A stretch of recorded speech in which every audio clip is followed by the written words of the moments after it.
Hello and welcome to ESO Stories. Today's adventure begins as we're in Grotwood, walking down the road towards the city of South Point. And on the right, we see a path leading off the road, covered by an archway made of giant tusks. This seems kind of interesting, so we head down the path to see what we find. What we find is a skull sitting in the middle of the path. Not just any skull. This skull is a quest giver by the name of Dringoth. Wonderful. Thought I'd be yapping here for eternity. Blasted wormies only have eyes for the empty ones. Very well. Tie me to your belt and we can get started. No time to lose. What are you talking about? And how can you talk? How can you breathe? You just do without thinking much about it. It's the same with me in talking. Or worm cultists digging up old bones. Didn't ask if they belonged to anyone, did they? The wormies just started making skeletons. The worm cult is creating undead here. Yes! Pieces of me are all over the place. It's rather disconcerting. I'm probably not the first skeleton you've had to reassemble, and I doubt I'll be the last. But once I'm walking again, we can figure out what the wormies want with the bone orchard. Deal? All right. I'll get your bones back from the worm cult. Ah! Quite the view from up here, eh? I'm at the landscape. Don't get any ideas. All right, let's find the rest of me. Try searching the wormy camps or knocking some skeletons around until my bits fall out.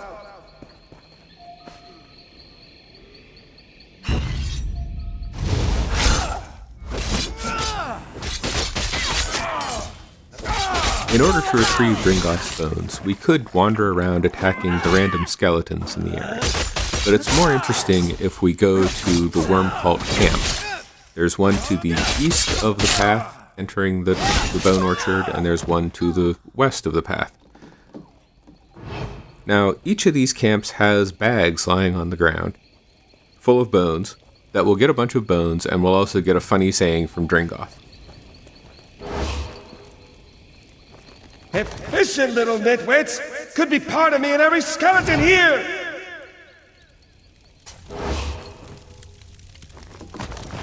That was my femur! Wait, no, my femur bends to the left. Carry on! That tickles!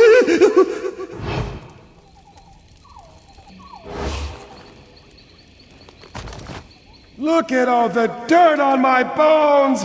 I used to bathe weekly to keep myself presentable. My pelvis is filthy! What did the wormies do? Use it as a shovel? In the worm cultist camps, we also find notes from the leader of the worm cultists about what they're doing and what they found as they got here. We find the first log document in the western camp, and it reads, Bone Orchard Research Log 1. Creative application of energies ensured the locals were eager to see us safely to Arborfell, although it would seem our objective now goes by the Bone Orchard. Descriptive, if quaint. The concentration of massive bones confirms what the records only hinted at. This is, indeed, a repository for the bones of the wandering ones the Bosmer once feared and reviled. Whether they are also the bones of the Elnofe is yet to be seen, for they are sealed as surely as any coffer from our use. Fortunately for us, the panoply of Bosmer remains scattered about this bone orchard are not sealed in kind. They are being gathered for use in the creation of skeletal constructs as I put these words to paper. Our scouts have noted the presence of smoke rising from a cavern mouth on the northern hill. I have ordered an investigation. Ethruin. This Ethruin is the leader of the worm cultists. One very interesting passage in there was the mention of the Elnofe. So what are the Elnofe? We'll get to that in a little while.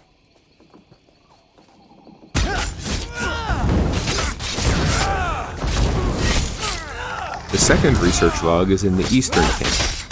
The odds of coming across these in order is very low. I certainly didn't, but I'll play through them in order so that it makes sense. Bone Orchard Research Log Number 2. Our initiates have assembled a minor force of skeletons and have sent them to patrolling the camp for intruders. If news of our presence reaches Elden Root, it would draw unwanted attention. While I doubt we will remain hidden for long, our new allies should be able to cover our presence for the time being. The cave on the hill bore some fruit at least. One of the local spinners was quite forthcoming in regards to the history of this place. Evidently, the local Y'ffre cult planted a seed in the skull of one of the wanderers while he was at rest. He, and others of his kind, have not budged since. While I am not one for superstition, it seems likely these events are linked. We will begin investigating the tree's relationship to the wards immediately. On a final note, one of the initiates found a strange, glowing skull at the edge of camp. We probed its enchantments and could find no trace of necromancy at work. Very curious. I can almost feel it watching me. Ethruin. I wonder who that skull could be. We head back to the western camp for the third research log and find out, among other things, that yes, the skull they found was in fact Dringoth. Bone Orchard Research Log Number 3. Initial tests indicate that the tree in the center of this place is, in fact, linked to the wards protecting the bones. Injuring it by breaking off branches or cutting the trunk reduces the efficacy of the wards by an almost imperceptible degree. Unfortunately, any damaged tissue is almost immediately regenerated. If we are to release the wards, we will have to find a more effective means of killing the tree. I have segregated the initiates into a series of excavation teams. They will begin digging for the roots at once. Perhaps they will prove more vulnerable to our methods. Meanwhile, our glowing skull has learned to speak. At first it was tolerable, simply requesting to be reunited with the bones it believes we have used to construct our skeletal minions. When we did not comply, it began singing offensive tunes as loudly as it could. An impressive feat for a construct without lungs. As we could find no easy way of destroying the skull, we have exiled it to the camp's perimeter.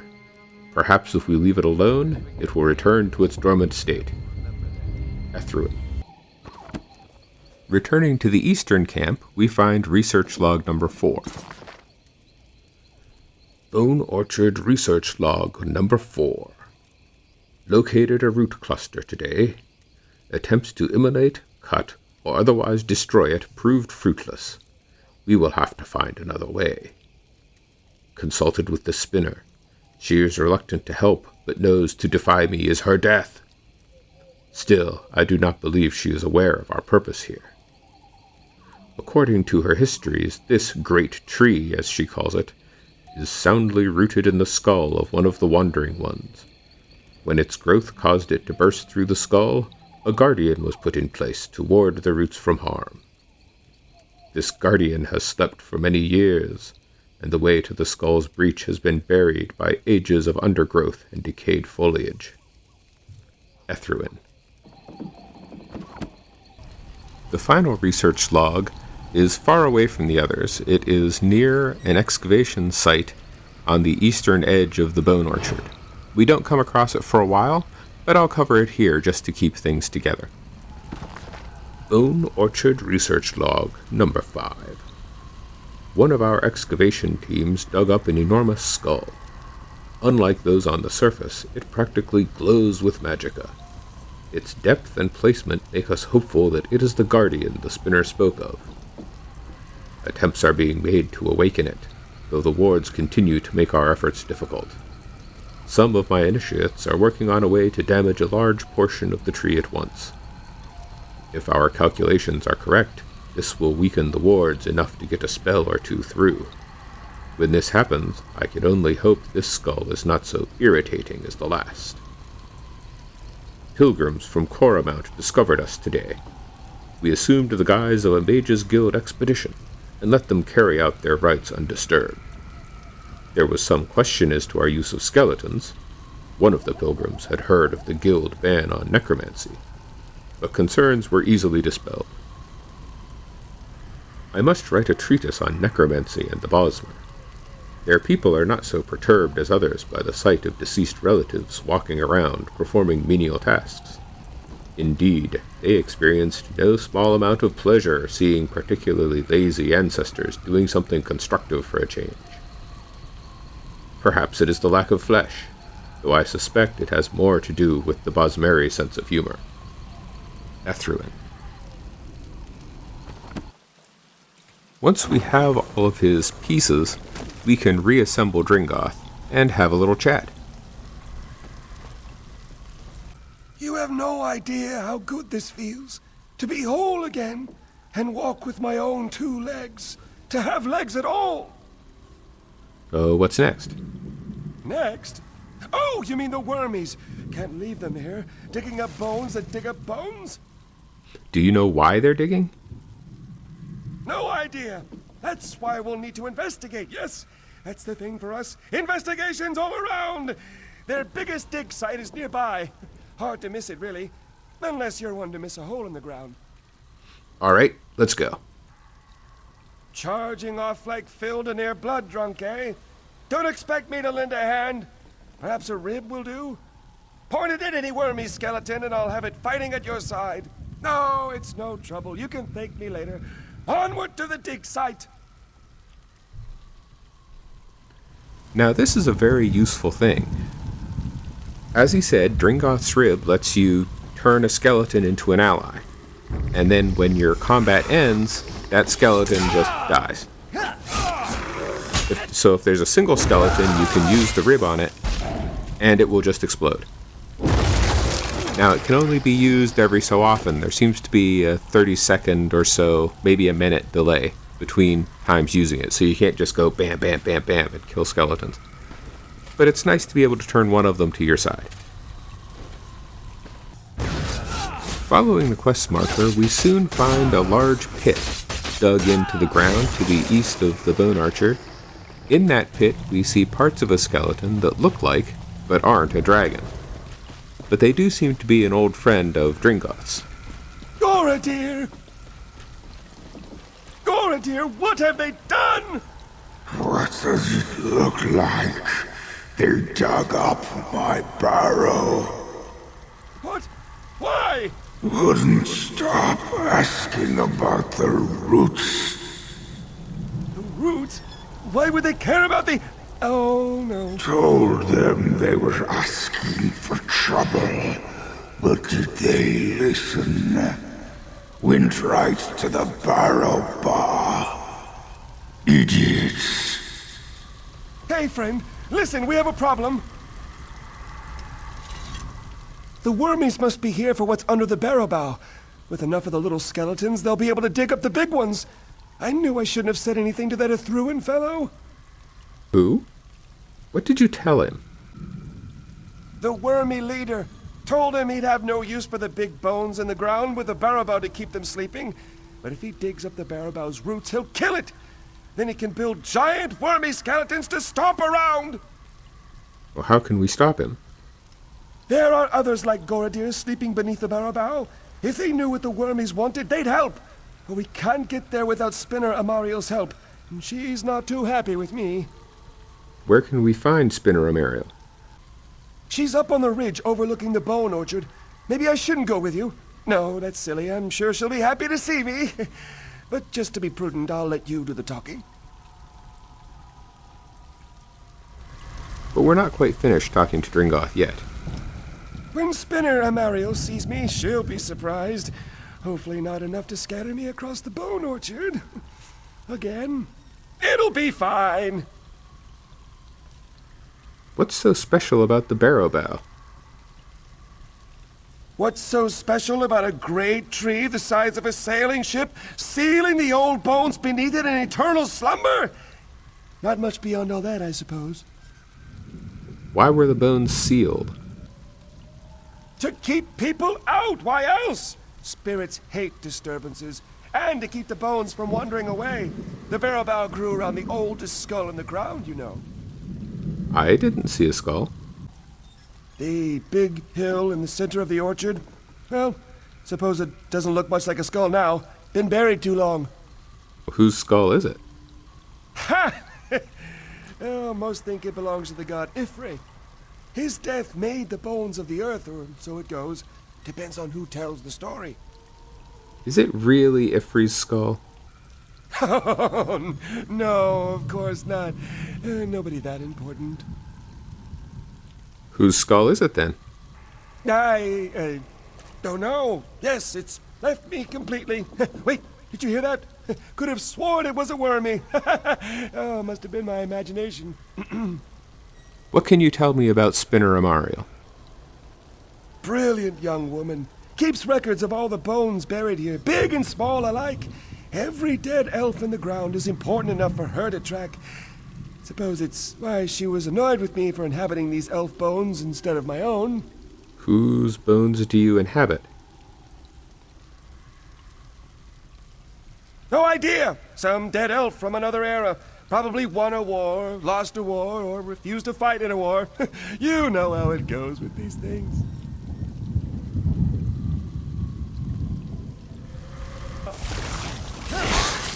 So we make our way up the hill to Spinner Amariel's cave, destroying a bunch of skeletons along the way. When we eventually get there, we find it's not a bad place. She's got a cooking fire,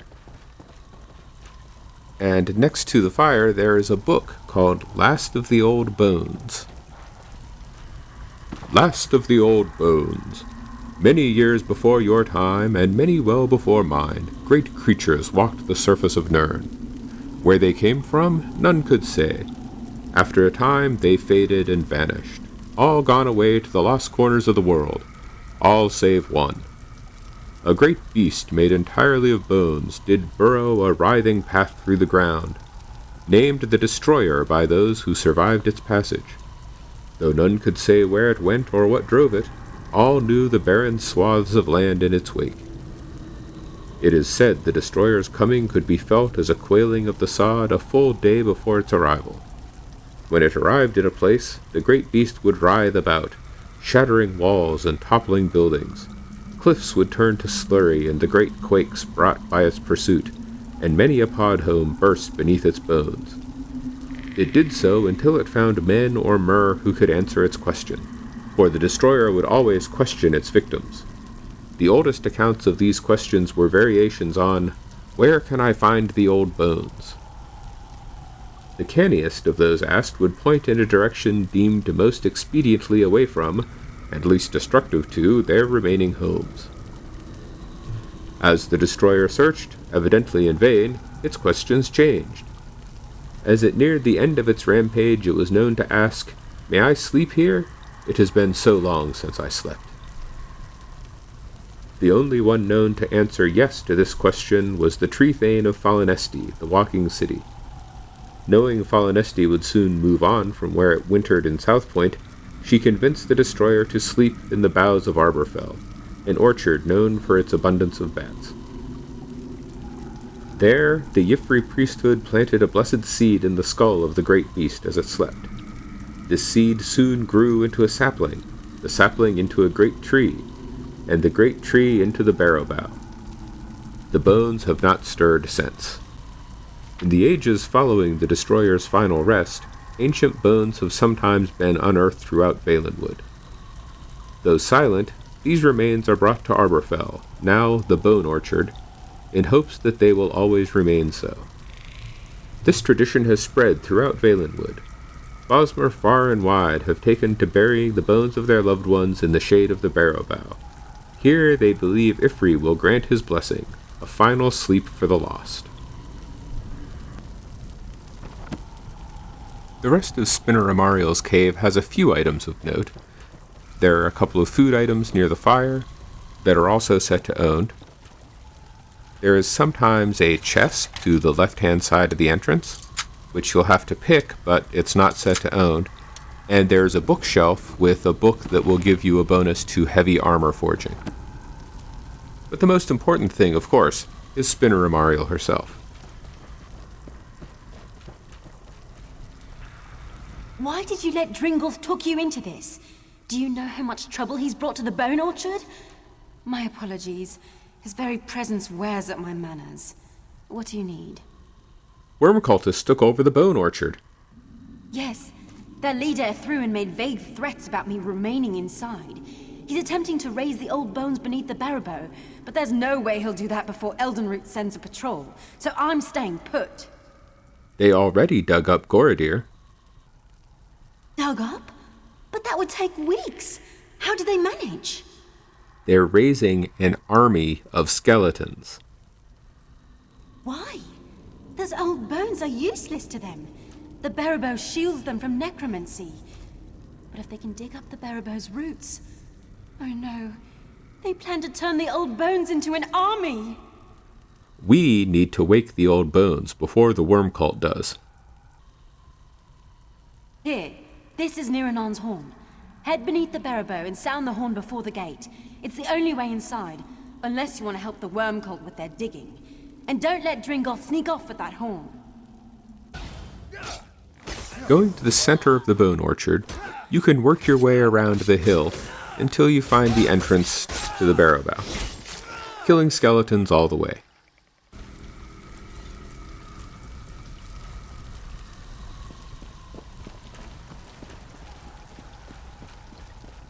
They're already inside. If we're lucky, they haven't made it to the heart of the Barrow.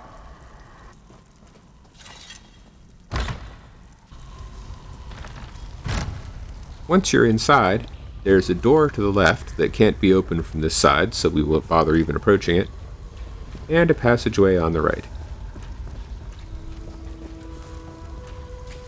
Down this passage, you'll find a few enemies.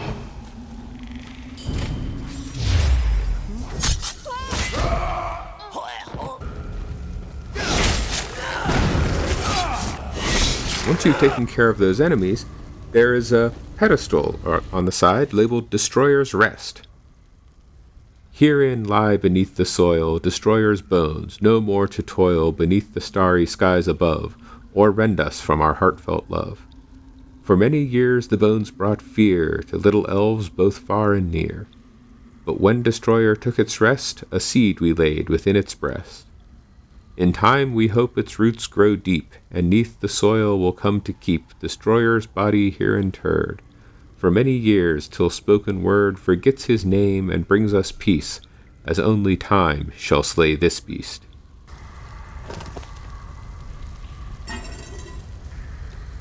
So that tells us a bit about the Destroyer, also what we learned from the last of the old bones. And now it's time to talk a little bit about the Elnofey. The Elnofey aren't mentioned often in the lore books found about the game, but I did find a couple of spots. The first is in the book Varieties of Faith, the Wood Elves. This is a very cool series because it talks about the gods of Tamriel from the perspectives, or as they are worshipped, by the different races. So for the Bosmer, we have Ifri, god of the forest, most important deity of the Bosmeri pantheon. While Ariel, the time dragon, might be the king of the gods, the Bosmer revere Ifri as the spirit of the now. According to the Wood Elves, after the creation of the mortal plane, everything was in chaos. The first mortals were turning into plants and animals and back again. Then Ifri transformed himself into the first of the Elnofey, or earth bones. After these laws of nature were established, mortals had a semblance of safety in the new world, because they could finally understand it. So that gives us a link. The earth bones are these creatures apparently created by the death of Ifri, or Ifri transformed himself into them. The other reference to the Elnofey I was able to find were in the Anuad Paraphrased. This seems to be more of a creation myth, and the part where it talks about Elnofey goes like this. On the world of Nirn all was chaos. The only survivors of the 12 worlds of creation were the Elnofey and the Hist. The Elnofey are the ancestors of Mer and men. The Hist are the trees of Argonia. Nirn originally was all land, interspersed with seas but no oceans. A large fragment of the Elnofey world landed on Nirn relatively intact, and the Elnofey living there were the ancestors of the Mer. These Elnofe fortified their borders from the chaos outside, hid their pocket of calm, and attempted to live on as before. Other Elnofe arrived on Nirn scattered amid the confused jumble of the shattered worlds, wandering and finding each other over the years. Eventually, the wandering Elnofe found the hidden land of old Elnofe, and were amazed and joyful to find their kin living amid the splendor of ages past. The wandering Elnofe expected to be welcomed into the peaceful realm, but the old Elnofe looked on them as degenerates, fallen from their former glory. For whatever reason, war broke out, and raged across the whole of Nirn. The old Elnofe retained their ancient power and knowledge, but the Wanderers were more numerous, toughened by their long struggle to survive on Nirn. This war reshaped the face of Nirn, sinking much of the land beneath new oceans, and leaving the lands as we know them: Tamriel, Akavir, Atmora, and Yokuda. The old Elnofe realm, although ruined, became Tamriel. The remnants of the Wanderers were left divided on the other 3 continents. So, that tells us a little bit about what the Elnofe are. And from what I've read online, people seem to figure that the bones buried here are actually the Elnofe, although it doesn't say that for sure. During this adventure, the one research log is the only place where the word Elnofe actually appears. So we never find out if they are actually Elnofe or if they're something else. But I'm willing to go along and say that they are. They can't have uncovered all this so quickly. We should hurry. If Niranon still stands, she'll let us through. She has to. Who's Niranon? Gatekeeper to the Barabao, a friend long ago. Not so fond of me in recent centuries. She'll understand why we need to get in, I'm sure of it.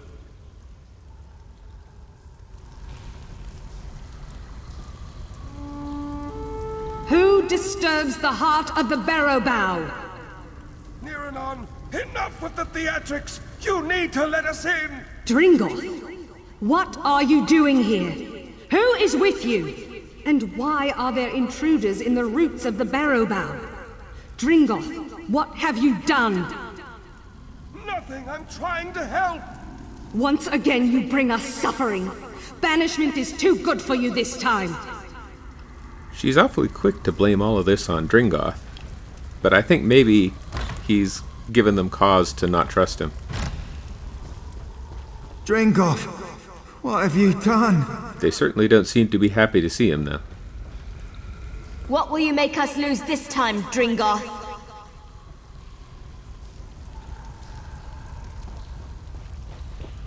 You should have left, Dringoth.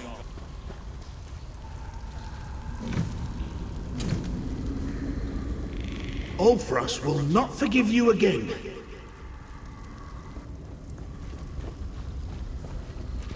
Why, Dringoth? Why return?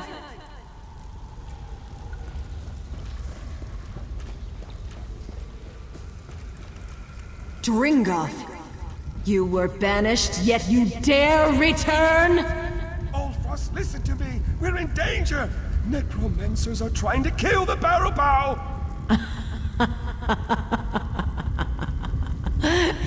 You warn of danger. Dringoth, who leveled nations with his girth. Your restlessness trapped us here in the first place. There are a vast number of elf bones in the Bone Orchard. If we all use them together, we can drive out the invader! Together? Since when have you done anything that wasn't for yourself? Once more you bring danger upon us, then beg for our help to end it. No longer! You'll remain beneath the Barrowbow until the world forgets you! Ulfras, wait! So, now we get to talk to Ulfras here. We have no quarrel with you, Living One. Indeed, we thank you for your part in awakening us. The invaders in the Barrowbow must be stopped. Why can't Dringoth help fight the worm cult? Because we must punish him for his transgressions. The elf-bone shell to which he was banished will no longer suit him. We'll return him to the old skull around which the Barrowbow first grew. The very skull that surrounds this room. Why do you have to do this now? Dringoth's crimes are unforgivable. We once sought a true death in the farthest reaches of the world, but his aimless wanderings led to our imprisonment. Here, we can never die. So at this point, we have a choice. We can persuade her to let Dringoth help, and therefore just let him go. We can say, I won't stand in your way, in which, according to what it says, Dringoth dies, or we can ask for more information. I'm going to go with more information. That story is as long as it is old. You would endure the telling?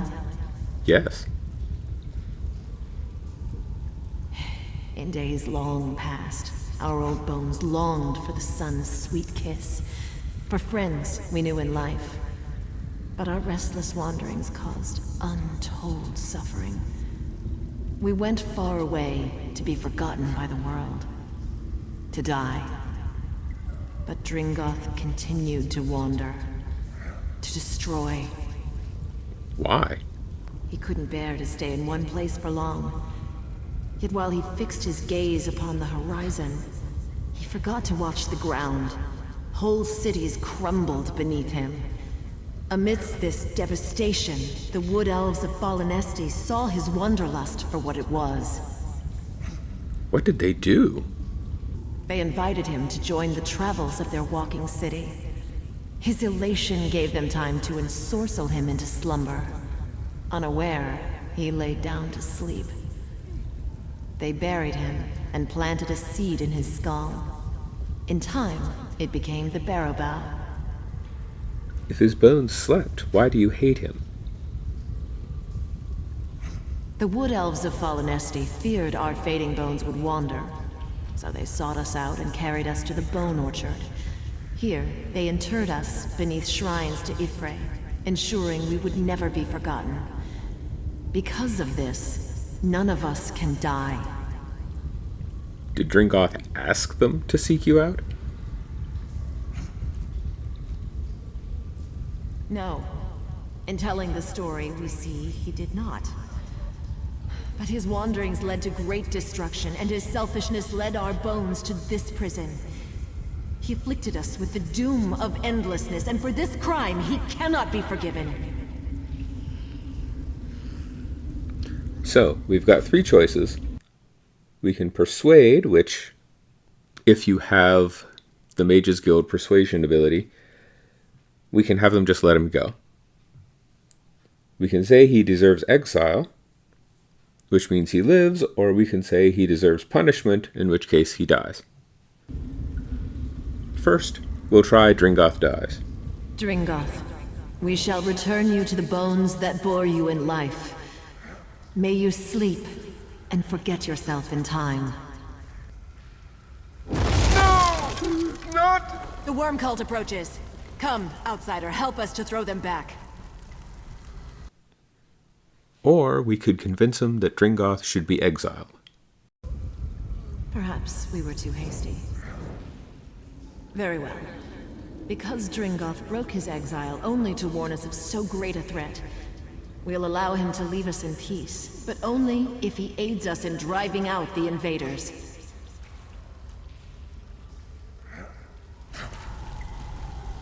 Enemies at the inner gate. Come quickly, we'll drive out the worm cult. Finally, we have the chance to persuade them and guilt-trip them a little bit with, he came here to stand with his family against invaders. Is it justice you seek, or vengeance? You shame us, outsider. Perhaps we judge him in anger. Very well. Dringoth will stand with us to keep the Barrowbow from harm. When the invaders are repelled, he is free to decide his own fate. In any case, now we head off to fight the worm cult. Enemies at the inner gate. Come quickly, we'll drive out the worm cult. Rise, my friends! Rise and slay the intruders! Once you enter the fight, you have three They'll skeletons never that are make us aiding their you in the slaves. fight against a worm cult assassin, a flesh atronach, and Ethrun. In this fight, you can use Gringoth's rib on the flesh atronach to take it over and make it fight on your side. I don't know if this works if you kill Dringoth, but I know if he's still alive, you can use that rib on the Atronach and suddenly it's fighting for you. Also, when you fight Etruin, when you kill him, he will immediately be raised as Bone Lord Etruin, so you have to defeat him twice.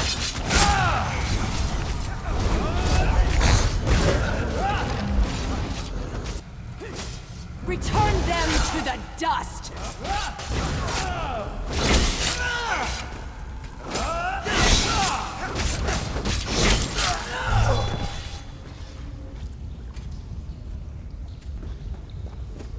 Once the fight is over, there are a few urns we can loot, and then we head outside. If Dringoth is dead, then we'll speak to Ulfaros once we get back to the Bone Orchard.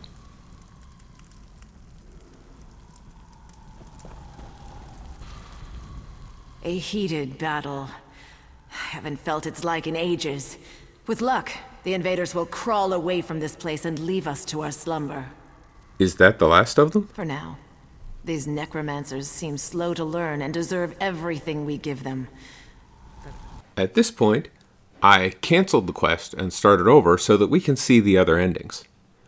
Now, we don't get to see the full ending, because I'm sure she has something to say after everything is completed, but I didn't want to go through this with 3 entirely separate characters, so I reset at this point and then went through the other endings. If we ask them to exile Dringoth, then when we get outside, he has this to say. Can't say I'll miss throwing back wave after wave of wormies and their bony minions, but now I have a chance to see the world, meet new and interesting people. Only now I won't accidentally smash everything in my path. Rather embarrassing, that. What will you do now? See the world, I expect. Folks may not take kindly to chattering elf bones, but it's better than stomping everything to jelly, eh? Finally, if we persuaded them to leave Dringoth alone, then we get this ending. And this is the one that I went with, so we get to see the full closure of the adventure. Quite the brawl, eh? If that doesn't strike terror into the heart of the wormies, I don't know what will. What's next? We've taken them down a notch. The more bones they send us, the more we'll have to fight them. But the wormies never thought they'd be on the other end of it, eh? Suppose you'll be moving on, then. You should come visit. Tell us tales of your travels. We're a lot alike, you and I. What will you do now? Oh, kick around here, I expect. Catch up with old friends. Scare a pilgrim or two. Oh, there's dirt. It's rather dull, isn't it? The wormies were the most exciting thing in ages. You miss them? No. Well, a bit, in that impending doom sort of way. The wormies mixed things up. Even got old Ulfras kicking around again. And I met you, so it wasn't all bad. I should really send them a letter. A letter? To the worm cult? Dear wormies, thanks for the excitement. Sorry about that Etruin fellow, but he was a bit of a bastard, wasn't he? Perhaps we should catch up over some Death Bell tea. Signed, Dringoth. Oh, do you think they'll write back? I can't say for certain. That seals it then. Now to find some vellum, hot wax, a quill, definitely a quill. I saw some ink up in Spinner Amario's cave. She'll let me borrow some, I'm sure of it. I'm sure she won't. So that ends the quest, Keeper of Bones. So what would you have chosen to happen to Dringoth? From the bits that we saw, I think actually Persuade might not have been the best ending for him. I think he might have liked it more if we'd gone with the exile ending and they had kicked him out of the Bone Orchard. Like he said, he'd get to see the world and he wouldn't squish people. Since I didn't get the full ending, I'm not sure how it would have turned out. But hey, at least I didn't leave him dead. But I thought this was a wonderful adventure. Dringoth is the greatest character. The acting is so well done and he's funny. Loved it. I hope everyone out there enjoyed this adventure as much as I did. Hopefully we'll be back again with another one of these videos. Until then, have a good one.